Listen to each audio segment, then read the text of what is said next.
16. The verse of the day is, the Lord your God is with you, the mighty warrior who saves.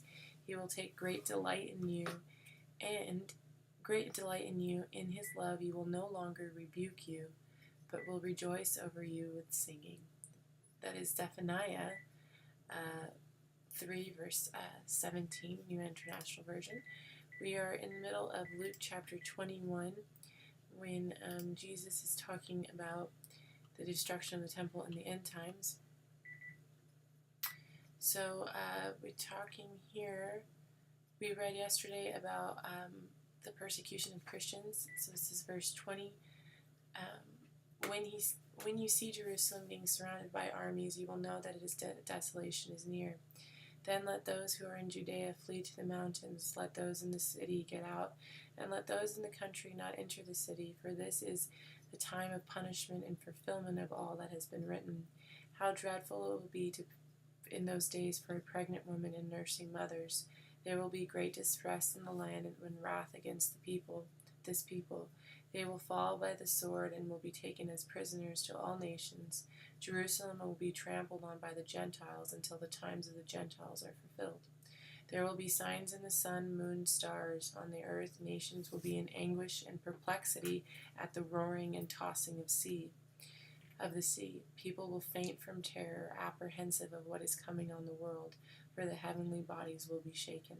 At this time they will see the Son of Man coming in the cloud with power and great glory. When these things begin to be taken place, stand up, lift your heads, because your redemption is drawing near. He told them this parable. Look at the fig tree and all the trees. When they sprout leaves, you can see for yourselves and know that summer is near. Even so, when you see these things happening, you know that the kingdom of God is near. Truly, I tell you, this generation will surely not pass away until all these things have happened. Heaven and earth will pass away, but my words will never pass away. Be careful, your hearts will be weighed down with the caressing drunkenness and anxieties of life, and that day will close on you suddenly like a trap, for it will come on all of those who live on the face of the whole earth. Be always on watch and pray that you may be able to escape all that is about to happen, and that you may be able to stand before the Son of Man.